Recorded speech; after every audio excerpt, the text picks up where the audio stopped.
ನಮಸ್ಕಾರ ಎಲ್ರಿಗೂ, ವೆಬ್ ಸ್ಲಿಂಗರ್ಸ್ಗೆ ಸ್ವಾಗತ. ಈ ವಿಡಿಯೋದಲ್ಲಿ ನಾವು ಡೀಪ್ ಸೀಕ್ನ ಹೇಗೆ ಇಂಟಿಗ್ರೇಟ್ ಮಾಡೋದು ಅನ್ನೋದನ್ನ ನಾವು ನೋಡೋಣ. ಡೀಪ್ ಸೀಕ್ ಈಗ ನಿಮ್ಗೆಲ್ರಿಗೂ ಗೊತ್ತಿರೋ ಹಾಗೆ ಚಾಟ್ GPT-ಗಿಂತ ಬೆಟರ್ ಪರ್ಫಾರ್ಮೆನ್ಸ್, ಬೆಟರ್ ರಿಸಲ್ಟ್ಸ್ನ ಕೊಡ್ತಾ ಇದೆ. ಸೊ ಇದು ನಮ್ಮ ಅಪ್ಲಿಕೇಶನಲ್ಲಿ ಇಂಟಿಗ್ರೇಟ್ ಆಗಿದ್ದರೆ ನಮ್ಮ ಬಿಸ್ನೆಸ್ ಮಾಡಲು ಚೆನ್ನಾಗಿ ಗ್ರೋ ಆಗುತ್ತೆ.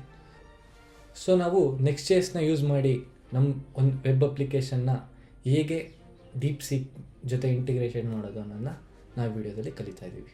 ನಾನು ಆಲ್ರೆಡಿ UI ಬಿಲ್ಡ್ ಮಾಡಿದ್ದೀನಿ. ಸೊ ಈ UIಗೆ ನಾವು ಡೀಪ್ ಸೀಕ್ನ ಹೇಗೆ ಇಂಟಿಗ್ರೇಟ್ ಮಾಡೋದು ಅನ್ನೋದನ್ನ ಈ ವಿಡಿಯೋದಲ್ಲಿ ಕಲಿಯೋಣ. ಸೊ ನಾವು ಇಲ್ಲಿ ನೋಡ್ಬೋದು UI ಆಲ್ರೆಡಿ ಇಂಟಿಗ್ರೇಟ್ ಆಗಿದೆ, UI ಡಿಸೈನ್ ಆಲ್ರೆಡಿ ಇಂಟಿಗ್ರೇಟ್ ಆಗಿದೆ. ಸೊ ನಾವಿಲ್ಲಿ ಇದು ಸೈಡ್ ಬಾರು, ಇದು ಮೇನ್ ಬಾರ್. ಈ ಸೈಡ್ ಬಾರಲ್ಲಿ ನಾವು ನ್ಯೂ ಚಾಟ್ ಕ್ಲಿಕ್ ಮಾಡಿದರೆ ನ್ಯೂ ಹೊಸ ಚಾಟ್ ಓಪನ್ ಆಗುತ್ತೆ. ಸೊ ನಾವಿಲ್ಲಿ ಚಾಟ್ ಏರಿಯಾದಲ್ಲಿ ನಾವು ಚಾಟ್ ಮಾಡ್ಬೋದು. ಈಗ ನಾನು Next.js ಅಂತ ಟೈಪ್ ಮಾಡಿದೆ. ಸೊ ನಾವಿಲ್ಲಿ ನೋಡ್ಬೋದು ಇನ್ನು AI ಇನ್ನೂ ನಮಗೆ ರೆಸ್ಪಾನ್ಸ್ ಕೊಡ್ತಾ ಇಲ್ಲ. ಸೊ ಅದನ್ನು ನಾವು ಈ ವಿಡಿಯೋದಲ್ಲಿ ಇಂಟಿಗ್ರೇಟ್ ಮಾಡ್ತೀವಿ. ಸೊ ಡೀಪ್ ಸೀಕ್ APIನ ಹೇಗೆ ಯೂಸ್ ಮಾಡೋದು ಅನ್ನೋದನ್ನ ನಾವು ಈ ವಿಡಿಯೋದಲ್ಲಿ ನೋಡ್ತೀವಿ.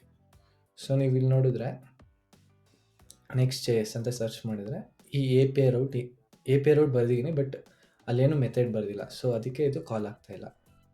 ಸೊ ನಾವೀಗ Next.jsಗೆ ಹೋಗಿ ಆ ರೌಟ್ನ ಫುಲ್ಫಿಲ್ ಮಾಡೋಣ. ಸೊ ರೌಟ್ಗೆ ಹೋದೆ. ಸೊ ಫಸ್ಟ್ ಏನು ಮಾಡೋಣ, ರೌಟ್ ಅದು ಒಂದು ಪೋಸ್ಟ್ ಕಾಲ್. ನಾವು ಅದಕ್ಕೆ ಮೆಸೇಜ್ ಕಳಿಸಿದ್ರೆ ಅದು ರೆಸ್ಪಾನ್ಸ್ ಕೊಡುತ್ತೆ. ನಾವು ಒಂದು ಪೋಸ್ಟ್ ಕಾಲ್ನ ಬರ್ಕೊಬಿಡೋಣ. ಸೊ ಫಸ್ಟು ಒಂದು ಪೋಸ್ಟ್ ಕಾಲ್ನ ರೌಟಲ್ಲಿ ಬರಿತಾ ಇದ್ದೀನಿ, ಒಂದು ಪೋಸ್ಟ್ ಎಂಡ್ ಪಾಯಿಂಟ್ನ ಬರಿತಾ ಇದ್ದೀನಿ. ಸೊ ಇದು ರಿಕ್ವೆಸ್ಟ್ ಪಾಸ್ ಮಾಡಬೇಕು, ಮೆಸೇಜ್ ರಿಕ್ವೆಸ್ಟ್ ಬೇಕಲ್ಲ, ಅದಕ್ಕೆ ನಾವು ರಿಕ್ವೆಸ್ಟ್ನ ಪಾಸ್ ಮಾಡ್ತಿದ್ದೀವಿ. ಸೊ ಟ್ರೈ ಕ್ಯಾಚ್ ಹಾಕಿ ಈ ಏನಾದ್ರು ಎರರ್ ಇತ್ತು ಅಂದರೆ ನಾವು 500 ಸ್ಟೇಟಸ್ ಎರರ್ ಮೆಸೇಜ್ನ ಕಳಿಸ್ಬೇಕು, ಇಂಟರ್ನಲ್ ಸರ್ವರ್ ಎರರ್ ಅಂತ. ಸೊ ಅದನ್ನು ಫಸ್ಟು ಬರ್ಕೊಬಿಡ್ತೀನಿ. ಸೊ ನೆಗೆಟಿವ್ ಸಿನಾರಿಯಸ್ನ ಫಸ್ಟ್ ಹ್ಯಾಂಡಲ್ ಮಾಡಿಬಿಡ್ತೀನಿ. ಸೊ ಇಂಟರ್ನಲ್ ಸರ್ವರ್ ಎರರ್, ಅದರ ಸ್ಟೇಟಸ್ 500 ಕೊಡ್ತೀನಿ.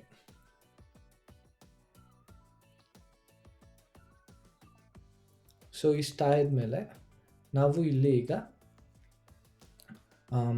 ಮೆಸೇಜ್ನ ನಾವು UI ಕಳಿಸ್ತೀವಲ್ವ, ನಾವೇನು ಈಗ Next.js ಅಂತ ಎಂಟ್ರಿ ಮಾಡಿದ್ವಿ. ಆ ಮೆಸೇಜ್ನ ನಾವು ಫಸ್ಟು ರೀಡ್ ಮಾಡಬೇಕು. ಸೊ ನಾನು ರಿಕ್ವೆಸ್ಟಿಂದ ರೀಡ್ ಮಾಡ್ತೀನಿ. ಸೊ ಇದಾದಮೇಲೆ ನಾವು ನಮ್ಮ ಡೀಪ್ ಸೀಕ್ ಇದೆಯಲ್ಲ, ಡೀಪ್ ಸೀಕ್ APIನ ಇಲ್ಲಿ ಕಾಲ್ ಆಗಬೇಕು. ಸೊ ನಾವು ಫಸ್ಟ್ ಅದಕ್ಕೆ ಏನು ಮಾಡಬೇಕು, ಡೀಪ್ ಸೀಕ್ ವೆಬ್ಸೈಟ್ಗೆ ಹೋಗಿ ಅದರದ್ದು ಇಂಟಿಗ್ರೇಷನ್ ಅಥವಾ ಡಾಕ್ಯುಮೆಂಟೇಷನ್ನ ಚೆಕ್ ಮಾಡಬೇಕು.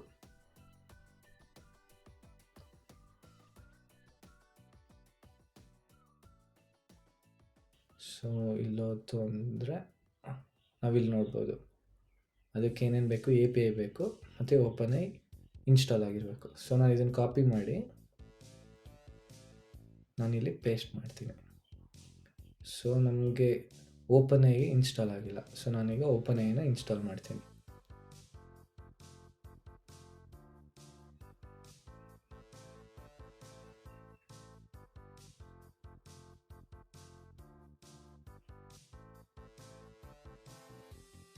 ಸೊ ಒಂದ್ಸಲ OpenAI ಇನ್ಸ್ಟಾಲ್ ಆದಮೇಲೆ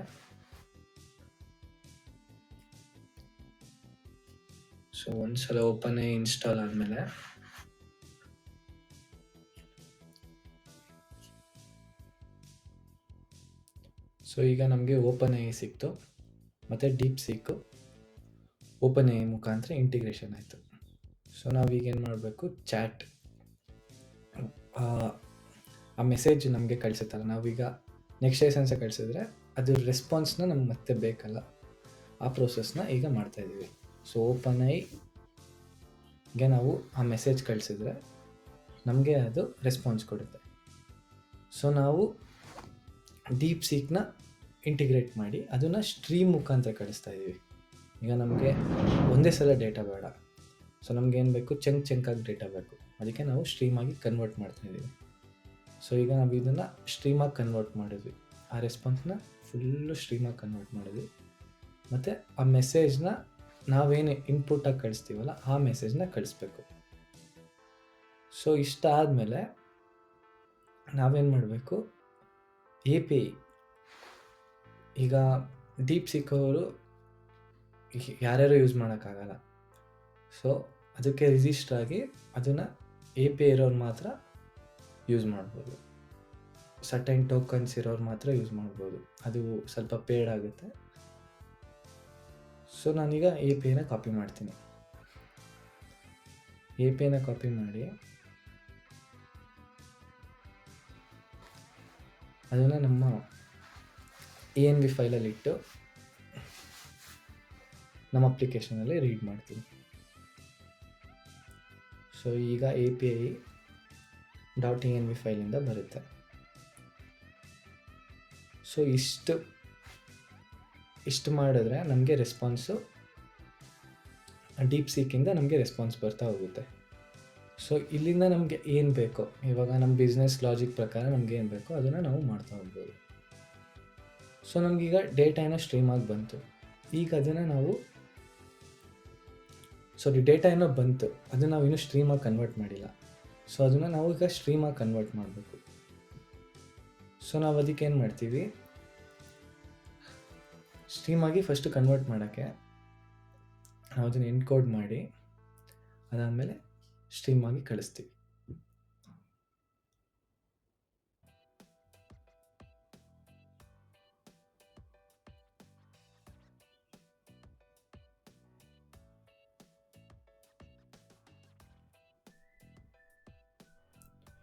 ಸೊ ನಾವೀಗ ನೋಡಿದ್ರೆ ಇಂಡಿವಿಜುವಲ್ ಚಂಕ್ನ ಕಳಿಸ್ತಾ ಹೋಗ್ತೀವಿ. ಸೊ ಏನಾರು ಎರರ್ ಇತ್ತು ಅಂದರೆ ಫಸ್ಟ್ ಕ್ಯಾಪ್ಚರ್ ಮಾಡ್ತೀವಿ, ಅದಾದಮೇಲೆ ಇಂಡಿವಿಜುವಲ್ ಚಂಕ್ಸ್ನ ಕಳಿಸ್ತಾ ಹೋಗ್ತೀವಿ.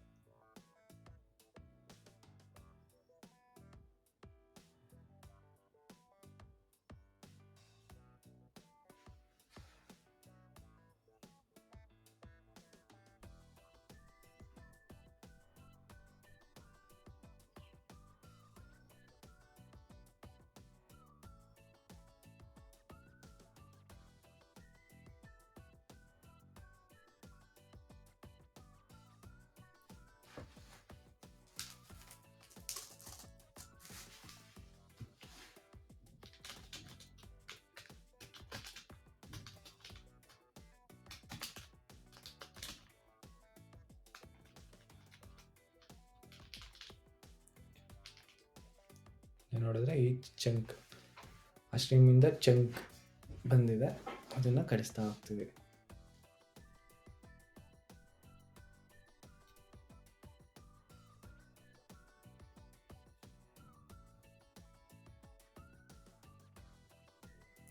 ಸೊ ಈಗ ನಮಗೆ ಸ್ಟ್ರೀಮ್ ಸಿಕ್ತು.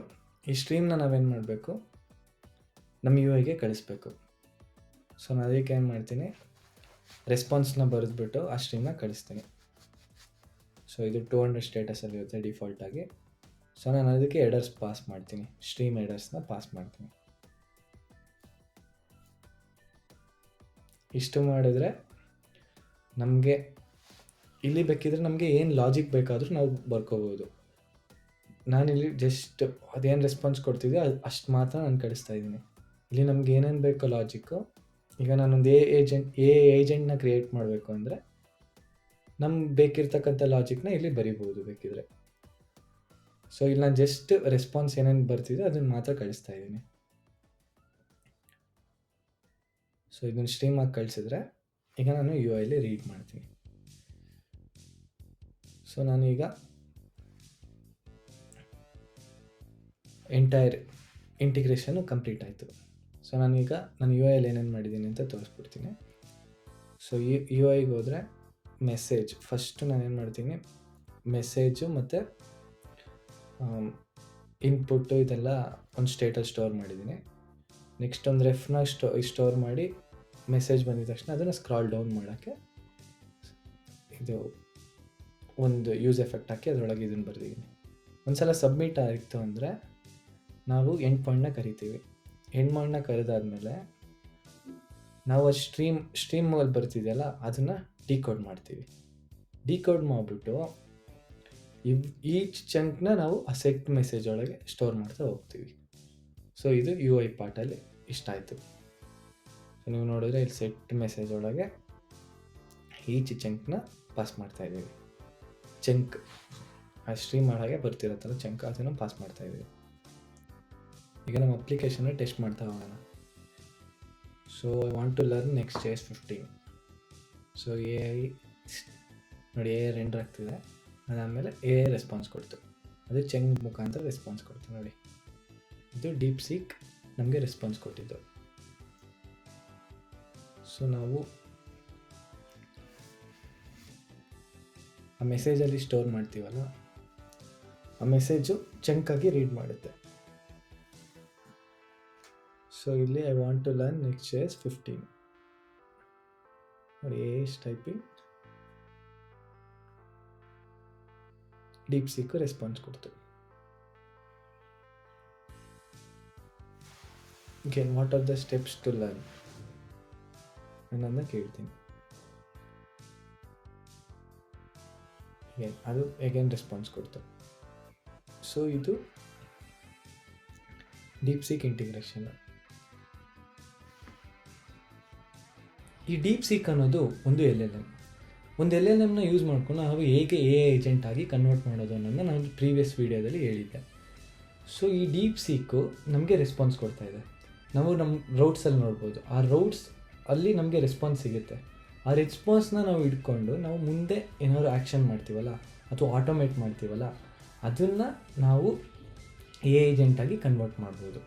ಈ ನಮ್ಮ DeepSeek ಇದೆಯಲ್ಲ, ಆ DeepSeekಲ್ಲಿ ನಮ್ಮದು ಓನ್ ರೌಟ್ಸ್ ಅಥವಾ ನಮ್ಮ ಓನ್ ರೆಸ್ಟ್ APIನ ಕರೆದ್ರೆ ಅದು ಹೇಗೆ ಆಟೋಮೇಟ್ ಆಗುತ್ತೆ ಅಂತ ನಾವು ಲಾಜಿಕ್ಸ್ನ ಬರೆದ್ರೆ ಒಂದು AI ಏಜೆಂಟಾಗಿ ನಾವು ಅದನ್ನು ಕನ್ವರ್ಟ್ ಮಾಡ್ಬೋದು. ಸೊ ನಾನು ನೆಕ್ಸ್ಟ್ ವೀಡಿಯೋದಲ್ಲಿ AI ಏಜೆಂಟ್ನ ಬಿಲ್ಡ್ ಮಾಡೋಕ್ಕೆ ಟ್ರೈ ಮಾಡ್ತೀನಿ. ಸೊ ನಿಮಗೆ ಈ ಥರ ವೀಡಿಯೋ ಇಷ್ಟ ಆಗಿದರೆ please like, share and subscribe.